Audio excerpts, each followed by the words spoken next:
সবাইকে সবাইকে নমস্কার, সবাইকে অজস্র শুভকামনা জানাচ্ছি, সবাইকে স্বাগত জানাচ্ছি আমাদের আজকের এই শরণাগত অনুষ্ঠানে এবং সবাইকে শুভ সকাল জানাচ্ছি। আজকে আমরা যারা বাঙালি তো মানে আমরা এই বাংলায় থাকি, আমি জানি যে এই শরণাগত অনুষ্ঠান যারা শোনেন তারা জন্মসূত্রে অনেকে অবাঙালি, এরকম মানুষ আছেন, তাদের আমি চিনি, কিন্তু তারা এই বাংলায় থাকেন, বাংলায় কথা বলেন, বাংলা ভাষা বোঝেন, বাংলায় সংযোগ তৈরি করতে পারেন, সম্পর্ক তৈরি করতে পারেন, তারাও বাঙালি। আমি তাদের বাঙালি বলেই ধরে নিচ্ছি। আমাদের একটা খুব গর্বের দিন, কিন্তু শুধু বাঙালি কেন, ভারতবাসী হিসেবেও আমাদের একটা গর্বের দিন। আজকের দিনটা হচ্ছে বিশ্ববিখ্যাত চলচ্চিত্র পরিচালক সত্যজিৎ রায়ের জন্মদিন। 2রা মে জন্ম হয়েছিল 1921 খ্রিস্টাব্দে। তো তাকে স্মরণ করে আমরা আজকের এই শরণাগত অনুষ্ঠানে বেনি মাধবশীলের পঞ্জিকা অনুযায়ী আজকের দিনটার কথা বলি। আজকে 19শে বৈশাখ 1431, ইংরেজির 2রা মে 2024, বৃহস্পতিবার। সূর্যোদয়ের সময় ভোর 5:08, সূর্যাস্তের সময় সন্ধে 6:01। আজকে নবমী, ধনিষ্ঠা নক্ষত্র, জন্মে মকর রাশি, বৈশ্যবর্ণ, মতান্তরে শূদ্রবর্ণ, রাক্ষসগণ। দিনের বেলা 11:41 গতে, কুম্ভ রাশি, শূদ্রবর্ণ, মতান্তরে বৈশ্যবর্ণ। আমাদের হোয়াটসঅ্যাপে চিঠি পাঠাবার নাম্বার 9831922927। চিঠির গোড়ায় অতি অবশ্যই SG লিখতে হবে। আর মহাপুরুষের কথাটা এই সপ্তাহের জন্যে তার কোনো উত্তর দেবেন না, কারণ আমি যে মহাপুরুষের কথা বলছিলাম তার নামটা ভুল করে বলে ফেলেছি, সেটা আবার একজন শ্রোতা জানিয়ে দিয়েছেন। এবারে তাহলে বলি আজকের অনুষ্ঠান সম্পর্কে। আজকের অনুষ্ঠানে প্রথমে পুরাণ চিরন্তন, সেখানে নহুষের কথা। নহুষ খুব প্রাচীন একজন রাজা, মানে সেই ঋগ্বেদের আমলের রাজা আর কি। ঋগ্বেদে তার নাম আছে এবং তার সূত্র ধরে নানান রকমের কথাবার্তা উঠে পড়ে। নহুষ শব্দের একটা মানে হচ্ছে মানুষ, অর্থাৎ নহুষের যে গল্প সেটা যে কোনো মানুষের গল্প হতে পারে, এই রকম করে আমরা ব্যাপারটাকে বলতে পারি। তা সেই নহুষের গল্প বলবো আপনাদের, নানান তত্ত্ব কথার জাল ছাড়িয়ে মূল যে গল্পটা, মহাকাব্যে বলা যে গল্প, সেই গল্পটা শোনাবো আপনাদের। তারপর চলে যাব স্বামী বিবেকানন্দের রচনা থেকে পাঠ এই পর্বে। তারপর চির নতুন, চির সবুজ, চিরকালের জন্য প্রয়োজনীয় কথামৃত থেকে পাঠ, আপনাদের চিঠিপত্র, আর শেষে বাইরে দূরে। তাহলে 92.7 বিগ FM এ শরণাগত অনুষ্ঠানে এখন একটু গান শুনবো। গানের পর পুরাণ চিরন্তন, রাজা নহুষের কথা। আমি আছি আপনাদের সঙ্গে, আপনাদের সৌমিত্র বসু। ফিরে এলাম গানের পর 92.7 বিগ FM এ শরণাগত অনুষ্ঠানে। নহুষ রাজার কথা বলতে বসেছি পুরাণ চিরন্তন এই পর্বে। দেবরাজ ইন্দ্র একবার ব্রহ্ম হত্যার পাপগ্রস্ত হয়েছিলেন। সে একটা অন্য গল্প। ত্রিশিরা এবং বৃত্রাসুর, এই 2 অসুরকে বধ করবার ফলে তার এই পাপ হয়েছিল। তো ব্রহ্ম হত্যার পাপ থেকে মুক্ত হবার জন্য ইন্দ্রকে তো প্রায়শ্চিত্ত করতে হবে। সে প্রায়শ্চিত্তটা কিরকম না, তাকে ইন্দ্রপদ ত্যাগ করে কঠোর তপস্যা করতে হবে। ইন্দ্রপদ ত্যাগ করে মানে তিনি আর দেবতাদের রাজা রইলেন না। এদিকে ইন্দ্রের পদ যদি ত্যাগ করেন দেবরাজ ইন্দ্র, ইন্দ্রের পদ যদি শূন্য হয়ে যায়, রাজসিংহাসন, দেবরাজ সিংহাসন যদি শূন্য হয়ে যায়, তাহলে তো নানান রকমের সমস্যা, নানান রকমের অরাজকতা দেখা দেবে। তাই দিতে লাগলো। তো অন্য দেবতাদের বলা হলো আপনারা কিছুদিনের জন্য দেবরাজের কাজটা চালান, যেমন কেউ একজন সরে গেলে কিছুদিনের জন্য স্টপ গ্যাপ হিসেবে। তো দেবতারা কেউ রাজি নন। কি করা যাবে? দেবরাজের সিংহাসন ফাঁকা হয়ে থাকবে, এটা তো হতে পারে না। তখন দেবতা ঋষিরা নিজেদের মধ্যে পরামর্শ করতে বসলেন এবং ঠিক করলেন যে এই যে মর্তের রাজা নহুষ খুবই তেজস্বী, খুবই ধার্মিক, তাকে ইন্দ্রপদে অভিষিক্ত করা হোক। তো দেবতারা সবাই মিলে নহুষের সঙ্গে দেখা করলেন। নহুষের সঙ্গে দেখা করে বললেন যে এইরকম অবস্থা, দেবরাজ ইন্দ্র তপস্যা করতে গেছেন, সিংহাসন ফাঁকা পড়ে রয়েছে, আপনি ইন্দ্রের পদটা গ্রহণ করুন। তা নহুষ, তিনি খুব প্রজাবৎসল রাজা ছিলেন, খুব ধর্মানুসারী রাজা ছিলেন, এবং বুঝতেই পারা যাচ্ছে তিনি খুব বিনয়ী মানুষ ছিলেন। খুব বিনীত হয়ে তিনি বললেন যে দেখুন, ইন্দ্র তো বলবান ছিলেন, আমি দুর্বল। এই দেবতাদের রাজ্য শাসন করবার মতন শক্তি আমার নেই। আপনারা আমার কাছে এসেছেন, কিন্তু সত্যি সত্যি এইটা আমার পক্ষে উচিত কাজ হবে না, এটা সম্ভব হবে না আমার পক্ষে, আমি পারবো না। তো দেবতার ঋষিরা বললেন যে আপনি আমাদের তপবলে ইন্দ্রের মতো বলশালী হবেন। তাছাড়াও দেব, দানব, গন্ধর্ব, যক্ষ, রাক্ষস যেই আপনার চোখের সামনে পড়বে আপনি তার তেজ হরণ করতে পারবেন, এবং এইভাবে আপনি ধীরে ধীরে বলবান হবেন। আপনি ভেবে দেখুন, একজন রাজা তিনি সরে যাচ্ছেন, তার জায়গায় অন্য একজনকে রাজপদে বসানো হচ্ছে। তিনি বলছেন যে না, আমি তো দুর্বল, আমি কি করে পারবো, আমি এটা পারবো না। সবাই বলছেন যে আমাদের তপবলে আপনি শক্তিশালী হবেন। যেমন মহিষাসুর মর্দিনীকে দেবতারা তাদের নিজেদের তপবলে শক্তিময়ী করে তুলেছিলেন, প্রায় সেই রকম করেই ভাবা যেতে পারে। অর্থাৎ আমাদের শক্তি, আমাদের সমবেত যে শক্তি, আমি যদি যুক্তির জায়গা থেকে ধরি, তাহলে আমাদের যে পরামর্শ, আমাদের যে এই পুরো ব্যাপারটার মধ্যে আমরা বিজড়িত হয়ে থাকব, আমরাও সকলে থাকব, সেইটা আপনাকে শক্তি দেবে। তার বাইরে আপনি যখনই কাউকে দেখবেন এবং তার শক্তির প্রকাশ দেখবেন, সেই শক্তিটাকে আপনি নিজের মধ্যে নিয়ে নিতে পারবেন। যুক্তির জায়গা থেকেও এটা হয়। কিন্তু আপনি যদি যে কোনো ক্ষেত্রে 5টা লোকের পরামর্শ চান, 5টা লোকের সাহায্য চান, তাহলে তো আপনি আসলে তাদের শক্তিটাকেই নিজের মধ্যে নিলেন। ফলে পুরাণ চিরন্তন 92.7 বিগ FM এ শুনছেন শরণাগত। পুরাণ নিয়ে, নহুষকে নিয়ে আরো কথা বলবার জন্য ফিরে আসছে আপনাদের সৌমিত্র বসু। মাঝখানে একটু গান। স্বামী বিবেকানন্দের রচনা থেকে পাঠ। 92.7 বিগ FM এ শরণাগত অনুষ্ঠান শুনছেন। আমি আছি আপনাদের সঙ্গে, আপনাদের সৌমিত্র বসু। ভক্তি যোগের উপদেশ। দাম্ভিক ব্যক্তির নিকট পরধর্ম সহিষ্ণুতা শব্দটি এক অপ্রীতিকর মনোভাবের সহিত যুক্ত হইয়া রহিয়াছে। সে নিজেকে উচ্চাসনে বসাইয়া স্বজাতীয়দের করুণার চোখে দেখিয়া থাকে। উহা মনের এক ভয়াবহ অবস্থা।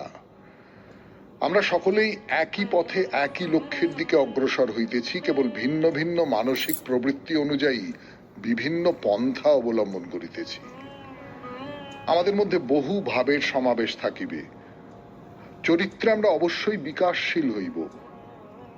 আমাদের কেবল অপরের মতগুলি সহ্য করিলেই চলিবে না, উহা অপেক্ষা কঠিনতর কাজ করিতে হইবে। আমাদিগকে সমবেদনা প্রকাশ করিতে হইবে। অপরের অবলম্বিত পথে প্রবেশ করিয়া তাহার আকাঙ্ক্ষা ও ঈশ্বরান্বেষণ প্রচেষ্টার প্রতি সহানুভূতিশীল হইতে হইবে। ত্রিত্ববাদ, যিশুর মাধ্যমে মুক্তি লাভ ইত্যাদি বলেন, তখন আমি আপনাদের সহিত একমত। আমি বলিব অতি উত্তম, আমিও উহা সত্য বলিয়া জানি। কিন্তু যখনই আপনারা বলিতে থাকিবেন আর কোনো প্রকৃত ধর্ম নাই, ঈশ্বরের আর কোনো প্রকাশ নাই, তখন আমি বলিব থামুন, আমি আপনাদের সঙ্গে একমত নই। প্রত্যেক ধর্মেরই প্রচার করিবার, মানুষকে শিক্ষা দিবার মতো বাণী আছে, কিন্তু যখনই ধর্ম প্রতিবাদ করিতে আরম্ভ করে, অন্যকে উত্তেজিত করার চেষ্টা করে, তখনই উহা নেতিবাচক ও ভয়াবহ মনোভাব অবলম্বন করে এবং কোথা হইতে আরম্ভ করিবে, কোথায় বা শেষ করিবে জানে না। শক্তি মাত্রই আবর্তিত হয়। যে শক্তিকে আমরা মানুষ বলি, তাহা অনন্ত ঈশ্বর হইতে যাত্রা শুরু করে এবং তাহাতেই ফিরিয়া আসিবে।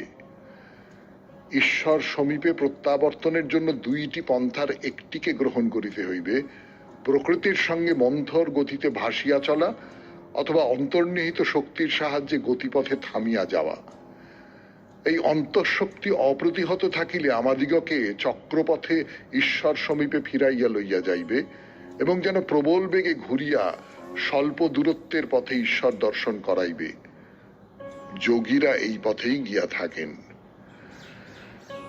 আমি বলিয়াছি, প্রত্যেক ব্যক্তি তাহার প্রকৃতি অনুযায়ী আদর্শ নিরূপণ করিবে। এই আদর্শকে তাহার ইষ্ট বলা হয়। ইহাকে অবশ্যই পবিত্র, অতএব গোপনীয় রাখিতে হইবে, এবং ঈশ্বরের উপাসনা করিলে ইষ্টভাবেই করিবে। ওই বিশিষ্ট পন্থা নিরূপণের উপায় কি? ইহা অতীব দুরূহ, কিন্তু উপাসনায় অধ্যবসায়ী হইলে উহা আপনা হইতেই প্রকাশ পাইবে।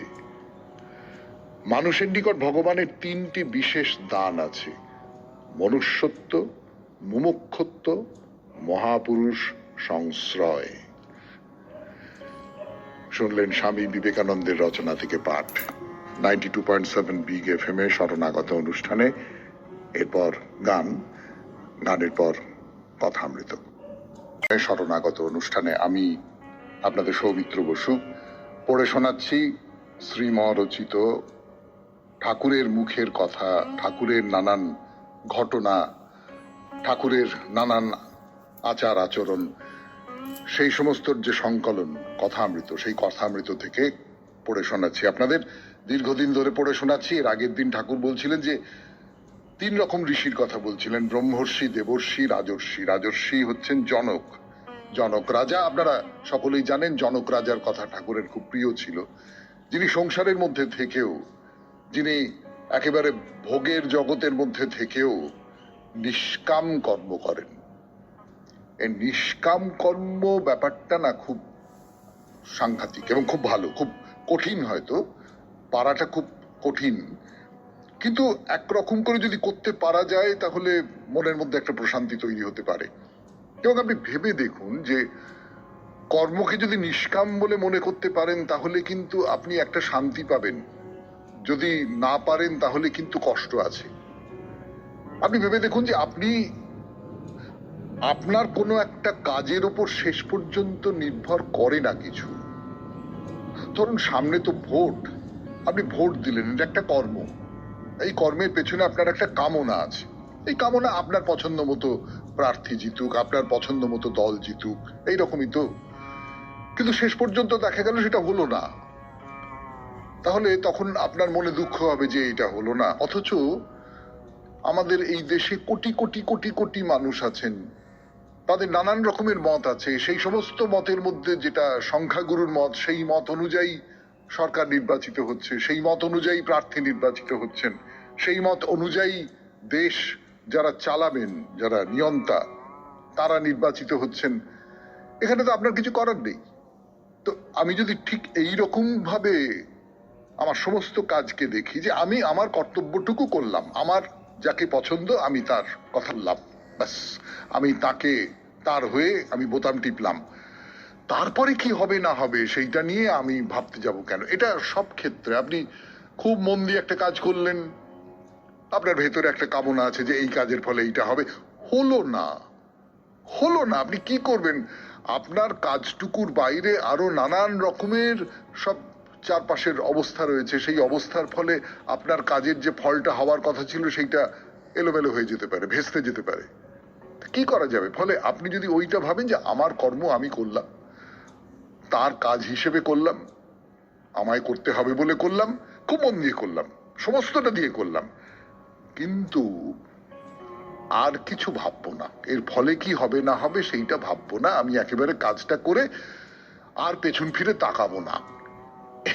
এইটা যদি মনে মনে ভেবে নিতে পারেন, ভাবাটা খুব শক্ত আমি জানি, কিন্তু অনেক ক্ষেত্রে আমাদের ভাবতে হয়, বাধ্য হয়ে ভাবতে হয়। সেই ভাবাটা যদি আর একটু বিস্তৃত করে ফেলতে পারেন তাহলে আমার মনে হয় শেষ পর্যন্ত ভালো ফল হতে পারে, মানে আমার মনের দিক থেকে একটা ভালো কিছু হতে পারে। 92.7 বিগ FM এ শরণাগত অনুষ্ঠান শুনছেন। কথামৃতর একটি মন্তব্যের সূত্র ধরে দুটো কথা শোনালাম আপনাদের। ফিরে আসছি গানের পর। কৃষ্ণ পরমহংসদেব কি বলছেন? বলছেন সর্বত্যাগীর চেহারা শুষ্ক। একজন দেবী ভক্তকে ঘাটে দেখেছিলাম, নিজে খাচ্ছে আর সেই সঙ্গে দেবী পূজা করছে, সন্তান ভাব। কিন্তু এই যে কথাটা সর্বত্যাগীর চেহারা শুষ্ক, ঠাকুরের একটা কথা আছে না, আমি রসে বসে থাকতে চাই। অর্থাৎ আমি জীবনের যা কিছু রস, যা কিছু আনন্দ, সেই রস বা আনন্দকে গ্রহণ করতে চাই। আমি না এইরকম সাধক মানুষ দেখেছি যাদের আমরা পণ্ডিত বলে মনে করি, এবং সত্যি সত্যি তিনি অধ্যাত্ম জগতে বেশ খানিকটা দূর পর্যন্ত এগিয়ে গেছেন, এইরকম কিছু মানুষ। তিনি হয়তো সন্ন্যাসী, হয়তো গৃহী, কিন্তু তিনি তিনি একরকমের একটা উপলব্ধিতে পৌঁছেছেন। এই একরকমের উপলব্ধিতে পৌঁছানো মানুষ আপনারাও নিশ্চয়ই দেখেছেন, তাদের ভিতরে একটা খুব নিশ্চিন্ততার ভাব আছে। এইটা আমার খুব মজা লাগে, খুব ভালো লাগে আর কি। মানে আপনি লক্ষ্য করে দেখবেন আমাদের মধ্যে, আমরা যারা সংসারের পাকে জড়িয়ে আছি এবং সংসারের মধ্যে বিজড়িত হয়ে এটা করছি, ওটা করছি, সেটা করছি, এইটা পেতে হবে, ওইটা করতে হবে, এই করতে হবে, তাদের মধ্যে ছটফটানি আছে। কিন্তু এই সমস্ত মানুষগুলো খুব শান্ত, খুব স্থিত, সবসময় হাসি মুখ, সবসময় মজা করছেন। মানে আমি যাদের কথা ভাবছি তাদের খুব দেখে কঠোর বলে মনে হয় না, তাদের খুব দেখে চোখের মধ্যে জল জল ধক ধক ধক ধক করছে আগুন, এইরকম মনে হয় না।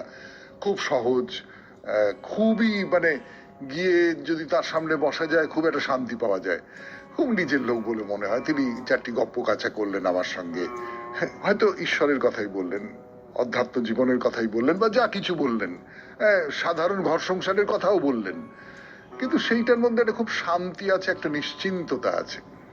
তো এই যে নিশ্চিন্ত, এই ব্যাপারটা, এটা এই রসে বসে থাকার ফল আর কি। তো ঠাকুর একটা কথা বলছেন বেশি টাকা হওয়া ভালো নয়। যদু মল্লিককে এখন দেখলাম ডুবে আছে, বেশি টাকা হয়েছে কিনা। বেশি টাকা যদি হয়, টাকা মানে কি? টাকা মানে হচ্ছে ক্ষমতা। টাকা মানে হচ্ছে এই, আমরা তো পুরাণ চিরন্তনেও সেই কথাই বলবো, নহুষকে নিয়ে কথা হচ্ছে যে আমার বেশি টাকা হয়ে গেলে আমার বেশি ক্ষমতা তৈরি হয়, কারণ টাকা দিয়েই তো সমস্ত কিছু কেনা যায়। তো বেশি ক্ষমতা যদি হয়ে যায়, তখন আমি ঈশ্বরের প্রতি যে বিনতি, সেইখান থেকে সরে আসি, মানে সরে আসার সম্ভাবনা তৈরি হয়। কিন্তু জনক রাজার ক্ষেত্রে হয়নি। ঠাকুর বলছেন আরেকজনের কথা, নবীন নিয়োগী, তারও যোগ ও ভোগ দুই আছে। দুর্গাপুজোর সময় দেখি বাপ বেটা দুজনেই চামর করছে। আমি কেন চামর করব? চামর করবার জন্য আমার দাস দাসীরা আছে, চামর করবার জন্য অন্য লোকজনেরা আছে। আমি তো চামর করতে পারি না। আমি বাড়ির বাবু, আমার পয়সাতেই এই সমস্ত কিছু হচ্ছে। তার ফলে আমাদের কোথাও একটা না, এই কাজটা আমি করব না। অথচ আমি কার চামর দোলাচ্ছি? তিনি, তার ঐশ্বর্যের কোনো সীমা আছে। আমি যদি টাকা পয়সা সম্পত্তির দিক থেকেই ঐশ্বর্য শব্দটা ব্যবহার করি, তার কোনো সীমা আছে? আমি তার কাছে কি? আমি তার কাছে ধুলির ধুলি, কীটাণুকীট। 92.7 বিগ এফএম এ শরণাগত অনুষ্ঠানে শুনছেন কথামৃত থেকে পাঠ। ফিরে আসছি, একটু গান শুনে নি। অমৃত 92.7 বিগ এফএম এ শরণাগত অনুষ্ঠান শুনছেন আপনারা। আমি আছি আপনাদের সঙ্গে, আপনাদের সৌমিত্র বসু। তো ঠাকুর বলছেন নানান রকম কথা, সেখানে সুরেন্দ্র আছেন। সুরেন্দ্র একটা কথা জিজ্ঞেস করছেন যে ধ্যান হয় না কেন? সত্যি ধ্যান হওয়া কিন্তু খুব কঠিন। মানে ধ্যান মানে কি? ধ্যান মানে হচ্ছে, এর আগে অনেকবার বলা হয়েছে, শরণাগত অনুষ্ঠানেই অনেকবার বলা হয়েছে, এবং আপনারা সকলে জানেন ব্যাপারটা, যে আর সমস্ত কিছুর থেকে মনটাকে কুড়িয়ে কুড়িয়ে কুড়িয়ে কুড়িয়ে নিয়ে এসে একটা জায়গায় জড়ো করা। অর্জুন যখন পাখির চোখের দিকে তাকিয়ে থাকেন, তখন আসলে তিনি ধ্যান করছেন। কিন্তু যখন একজন মানুষ একেবারে তন্ময় হয়ে, একনিষ্ঠ হয়ে, তার খাবার কথা খেয়াল থাকে না, তার আইনস্টাইন সম্পর্কে এরকম সব কথাবার্তা আছে না, মানে আর চারপাশের যা কিছু সেই সমস্ত সম্পর্কে কোনো খেয়ালই নেই, তিনি এক মনে ওই কাজটা করে চলেছেন। এটা কি ধ্যান বলবো? নিবিষ্ট হওয়া। একেবারে ওই যে এই উপমা, সেও তো আপনারা জানেন যে যখন তেল ফেলে দেওয়া হয়, একটা বাটি থেকে আর একটা বাটিতে তেল ফেলে দেওয়া হচ্ছে, তখন যেমন অবিচ্ছিন্ন ধারায় সেই তেলটা পড়ছে, তার ভেতরে কোনো ফাঁক নেই, সেরকম একেবারে অবিচ্ছিন্ন ধারায় ঈশ্বরের দিকে আমার মনটা ধাবিত হচ্ছে। তাকে আমি বলতে পারি ধ্যান। তো সুরেন্দ্র জিজ্ঞেস করছে যে ধ্যানটা হয় না কেন? তো ঠাকুর বলছেন যে স্মরণ মনন তো আছে, তোমার ধ্যান হচ্ছে না। তোমার অবিচ্ছিন্ন ধারায় তুমি ঈশ্বরের কথা ভাবতে পারছো না, তুমি মনটাকে সমস্তটাকে কুড়িয়ে গুটিয়ে এনে একটা জায়গায় একটা একটা বিন্দুতে নিয়ে আসতে পারছো না। বেশ, তুমি তাকে মনে করছো তো, তুমি তার কথা ভাবছো তো? তা সুরেন্দ্র বলছেন আগে হ্যাঁ মা মা বলে ঘুমিয়ে পড়ি। ঠাকুর বলছেন খুব ভালো, খুব ভালো, স্মরণ মনন থাকলেই হলো। মাস্টার মশাই লিখছেন ঠাকুর সুরেন্দ্রর ভার লইয়াছেন আর তাহার ভাবনা কি। মানে তুমি শুধু একটু মনে করো, তুমি তাকে একটু মনে করো, মন দিয়ে তাকে একটু ডাকো, যতক্ষণ ডাকবে, যতটুকু ডাকবে, যতটুকু পারবে মন দিয়ে ডাকো, ব্যাস, আর কিছু না। এই যে যতটুকু পারি মন দিয়ে ডাকি, এর তো একটা দাম আছে, এর তো কোথাও একটা মানে আছে। এই মানেটার কথা ঠাকুর বলছেন। 92.7 বিগ FM এ শরণাগত অনুষ্ঠানে কথা অমৃত পাঠ শেষ হলো। এরপর গানের পর ফিরে আসছে আবার সৌমিত্র বসু আপনাদের চিঠিপত্র নিয়ে। নতুন বছরের ছড়া পাঠিয়েছেন, আর কে পাঠাবেন? ব্রজশীল, রাজবলহাট, হুগলি থেকে। পড়া যাক ব্রজবাবুর লেখা ছড়া, নতুন বছরের ছড়া। নতুন বছর আমার ঘরে, নতুন বছর তোমার ঘরে, নতুন বছর সবার ঘরে।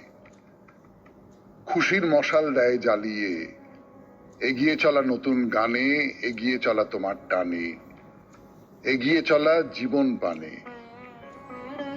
সূর্য জলে রং ঝরিয়ে নতুন বছর রঙিন হবে, নতুন বছর হাসবে তবে। নতুন বছর আমরা সবে হাতে হাত ধরি, যতই আসুক বিপদ বাঁধা, যতই আসুক হাজার ধাঁধা, যতই আসুক উতাল হাওয়া, দেব নৌকো পাড়ি। ছড়াটি পাঠালাম রাজবলহাট, হুগলি থেকে। ব্রজশীল, রাজবলহাট, হুগলি। নতুন বছরে এই কামনা খুব যে বড় কামনা এমনটা নয়, খুব ছোট্ট কামনা এবং খুব প্রাথমিক কামনা যে নানান রকম বিপদ আসবে, নানান রকমের ঝড় আসবে, নানান রকমের উতল হাওয়া আসবে, নৌকো নিয়ে পাড়ি দিতে হবে সবাই মিলে একসঙ্গে। শরণাগত এই সবাই মিলে একসঙ্গে পাড়ি দেবার কথাটাই বলবার চেষ্টা করে, যে সবাই মিলে হাতে হাত ধরে বেঁধে বেঁধে থেকে এই যে যে জীবনটা যাপন করছি সেইটা পার হয়ে যাব। অনেক ধন্যবাদ ব্রজবাবু। এরপর বাইরে দূরে 92.7 বিগ FM এ শরণাগত অনুষ্ঠানে গানের পর 92.7 বিগ FM এ শরণাগত অনুষ্ঠানে বাইরে দূরে হংসেশ্বরী মন্দিরের কথা বলছি কদিন ধরে। এই কাছাকাছি বাঁশবেড়িয়ায় হংসেশ্বরী মন্দির, হুগলি। নিশ্চয়ই নাম শুনেছেন, খুব বিখ্যাত মন্দির। তা মন্দিরটাকে বাইরে থেকে দেখা হলো, এইবার একে একটু পরিক্রমা করে নেওয়া যাক। না না, পরিক্রমাটা এমনি এমনি করতে বলছি না, কারণ আছে। হংসেশ্বরী মন্দির পরিক্রমা করতে গিয়ে দেখুন পাশেই আছে একটা শিব মূর্তি। আসলে মা কালীর পাশে বা কাছাকাছি তো শিব থাকবেনি, তার কারণ মা কালী হলেন প্রকৃতি আর শিব হলেন পুরুষ। তাদের যুগল সম্মিলনেই তো সৃষ্টির কাজ চলেছে। হ্যাঁ, যে শিবের মূর্তি আছে, মানে শিবের লিঙ্গ মন্দিরের দুপাশেই আছে, সেখানেও কিন্তু পুজো করা হয়, শিবের মাথায় জল ঢালা যায়। তো যাই হোক, এইবারে চলুন মন্দিরের পাশে অনন্ত বাসুদেবের মন্দির। এটা তৈরি করিয়েছিলেন রাজা রামেশ্বর দত্ত। এটা কিন্তু হংসেশ্বরী মন্দিরের সঙ্গে এক চত্বরে নয়, দুই মন্দিরের মাঝখানে নিচু পাঁচিল তোলা আছে। হংসেশ্বরী মন্দিরের পুরো চত্বরটা যেমন সিমেন্ট দিয়ে বাঁধিয়ে উঁচু করা, এখানে তা নয়। খুব সুন্দর একটা বাগান আছে এখানে। সুন্দর মানে খুব যে যত্ন করে কেয়ারি করে ফুলের গাছ ইত্যাদি লাগানো আছে তা নয়, কিন্তু বেশ অনেকখানি মাঠ, বেশ খানিকটা গাছগাছালি, ঝোপ, চমৎকার লাগে এর ভেতর দিয়ে হাঁটতে হাঁটতে মন্দিরের সামনে এসে দাঁড়াতে। মন্দিরটাও কিন্তু দেখবার মতো। আটচালা ধরনের মন্দির, মাথায় একটা চূড়া। না, হংসেশ্বরী মন্দিরের যে নির্মাণ শৈলী তার সঙ্গে এই মন্দিরের কোনো মিল নেই। মন্দিরের সারা দেহ জুড়ে আছে চমৎকার সব পোড়ামাটির কাজ। তাহলে এইবার অনন্ত বাসুদেব মন্দিরের ভেতরে ঢুকে পড়ার চেষ্টা করি 92.7 বিগ এফএম এ শরণাগত অনুষ্ঠানে। বলছিলাম একটু আগে যে একেবারে বিয়ে করা যাবে না, এমনকি শাঁখা সিঁদুর পর্যন্ত পরানো যাবে না, এরকম একটা নিয়ম, এর নোটিশ দেওয়া আছে এই হংসেশ্বরী মন্দিরের একবারে ঢোকবার মুখে। এটা কিন্তু সরকারি নোটিশ নয়, মানে যদিও দেখতে সেই রকমই লাগে, সেই রকমই নীলের ওপর সাদা দিয়ে লেখা। এটি দিয়েছেন মন্দির কর্তৃপক্ষ, সেটা তলায় ছোট করে লেখা রয়েছে। আর একটা নিষিদ্ধ ব্যাপার আছে, সেটা হলো এই মন্দিরের লাগো একটা ছোট বাগান আছে। না, বাগান মানে তেমন কিছু নয়, একটা ছোট সবুজ জমি, ঘাস, দু চারটে গাছ, এই আর কি। সেখানে বিনা অনুমতিতে ঢোকা যাবে না। এর থেকে আমার অন্তত যেটা মনে হলো যে মন্দিরের কর্তৃপক্ষ এই মন্দিরের পবিত্রতা রক্ষার ব্যাপারে খুব সচেতন। বিয়েটাকেও তারা নিশ্চয়ই একটা অহেতুক গোলমাল হবে, হইচই হবে, অনেক মানুষ, একটা চাপল্য তৈরি হতে পারে, সেইটা তারা পছন্দ করছেন না, মানে করতেই পারেন, আমাদের আর বলবার কি থাকতে পারে। তো আমরা বরং মূল মন্দিরের দিকে এগিয়ে যাই। এই যে হংসেশ্বরী মন্দির, আগেই বর্ণনা দিয়েছি, দেখতে ভারী সুন্দর এবং অন্য আর 5টা মন্দিরের থেকে বেশ খানিকটা আলাদা। মন্দিরের ঠিক মাঝখানটা এই খয়েরি রঙের, কিরকম বলবো, ওই হয় না সিমেন্ট দেওয়া হয়েছে, তার উপরে রং পড়েনি, দেখতে যেরকম লাগে সেই রকম আর কি। তার পাশের যে মিনার গুলোর কথা এর আগে বলেছিলাম আপনাদের, 8টা মিনার, তার মধ্যে 4টে, তাদের রং কিন্তু সাদা না।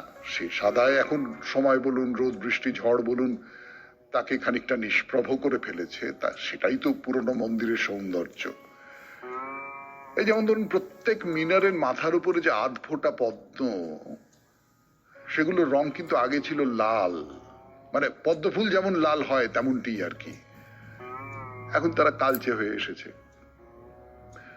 কিন্তু শুধু যে এই মন্দিরটি দেখবার তা নয়, পাশে শিব মন্দিরও আছে। মন্দির এলে পরিক্রমা করতে হয়, তো মানে তাকে বেড় দিয়ে চারপাশটা ঘুরতে হয়।